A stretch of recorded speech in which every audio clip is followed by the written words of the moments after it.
Many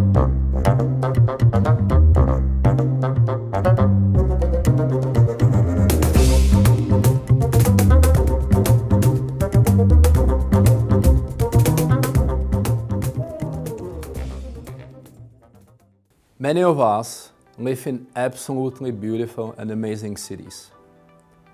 Central European capitals provide good quality of life, and they all account for a disproportionate share of economic activity, wealth, and innovation.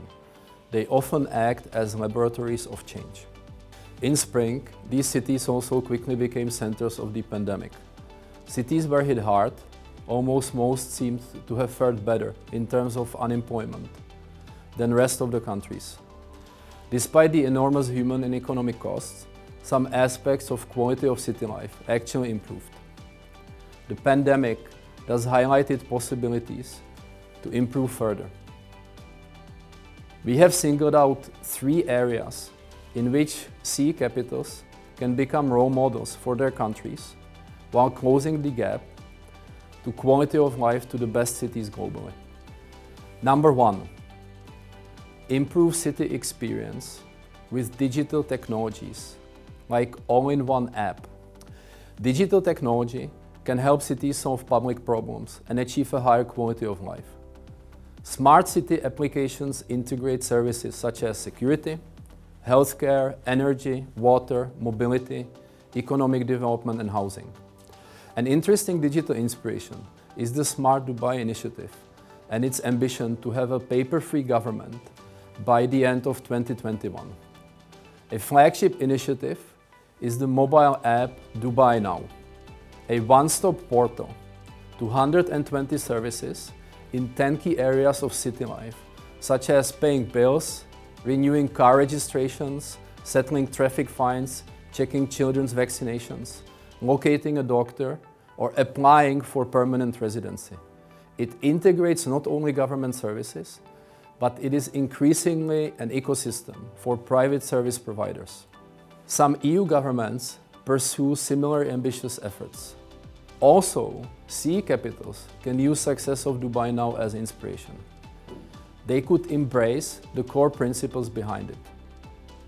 For example, mobile-first strategy backed by digital identity with a nationwide digital signature, or common front end that integrates services from many entities, including private ones. Or, to minimize coding and costs, having an own development platform. Area number 2. Improve public health and happiness by active mobility and multimodal transport. City mobility needs to optimize for many variables: time, costs, safety, accessibility, environment impact, and public health. As cities grapple with their mobility options, one type of mobility stands out: active mobility.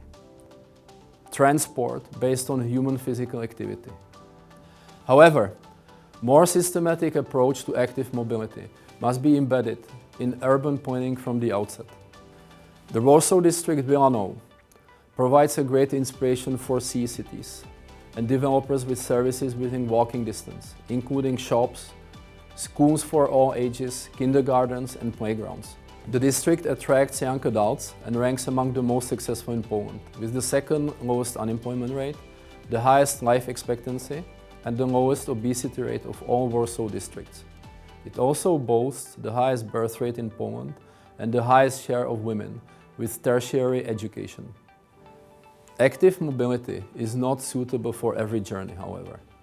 Multimodal transport with seamless connectivity between options like buses, trams, trains, shared cars, and also walking, cycling, riding a scooter, etc., is an effective solution for longer journeys or bad weather days. Cities already motivate people to switch to public transport by lower cost and sustainability.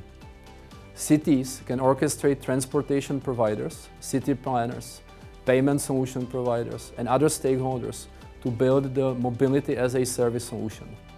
Some best practices elements could help. For example, open data and open API for developers Transport for London, for example, provides its API to more than 17,000 developers, and its data is leveraged in more than 600 applications. Another element is provision of real-time information, where we see innovations also in Central Europe.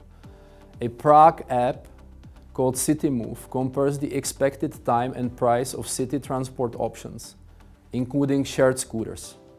Area number 3.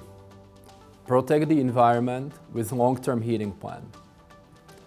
Heating is essential for cities' residents, and a city vision for district heating can help reduce greenhouse gas, GHG, emissions and air pollution. For C countries, power and heat is within the top 3 GHG emitting sectors. City households are constrained in choosing their heating options, and in many cases have no carbon-efficient alternatives to district heating. Moreover, heat sources and distribution networks are often privately held and regulated by a central energy regulator. In this complex setting, cities need to develop a long-term vision for their district heating, including A.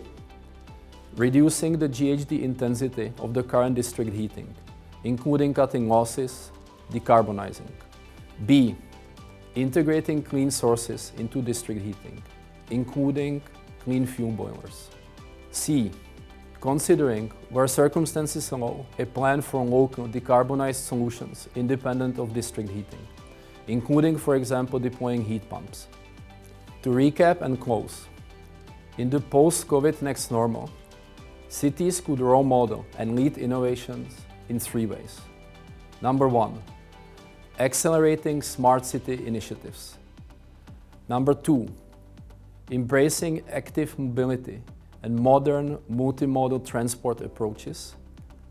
And 3, further focusing on the environment by developing long-term heating plans.